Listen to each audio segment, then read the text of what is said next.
मुस्कान music present.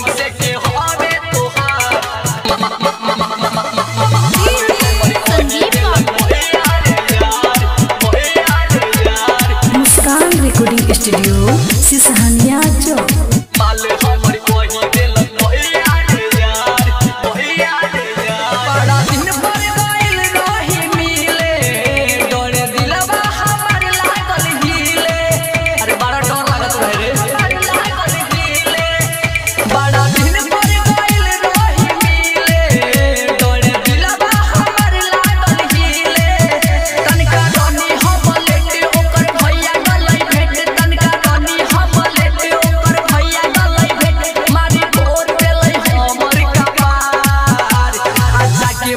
बहिन से के हवे तोहार माल हमर कही देलक भैया रे यार।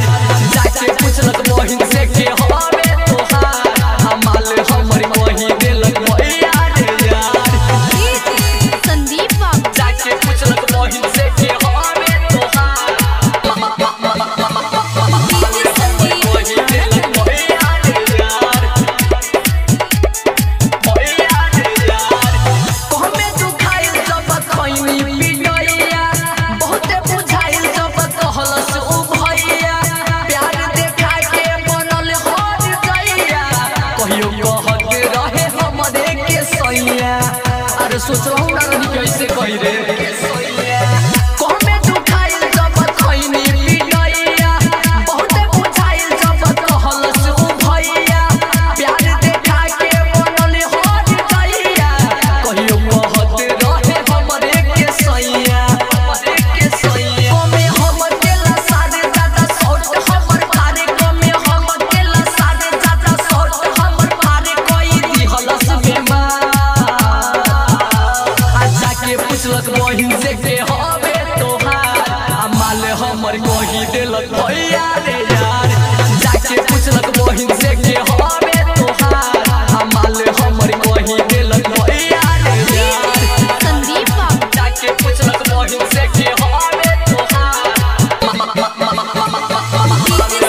कही देलक भैया रे यार।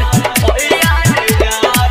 भैया रे यार राइटर साहेब सादा ऐठल हमर छूटल भइल अन्हार जब कपार हमर फूटल तबरे साहब दिन आके उठैले सन में लौनी एम्बुलेंस में सुतल सन में अरे बड़ा दर्द होत रहे रे सुतल।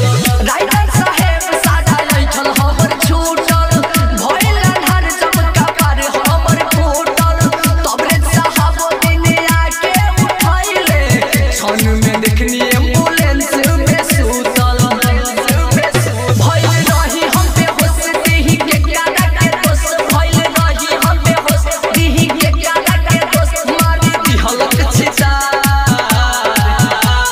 पूछलक जाके बहिन से के हवे तोहार माल हमर कही देलक भैया रे यार। पूछलक जाके बहिन से के हवे तोहार माल हमर कही देलक भैया रे यार। अरे भैया कह देलक रे। मुस्कान रिकॉर्डिंग स्टूडियो सिसहानिया चौक।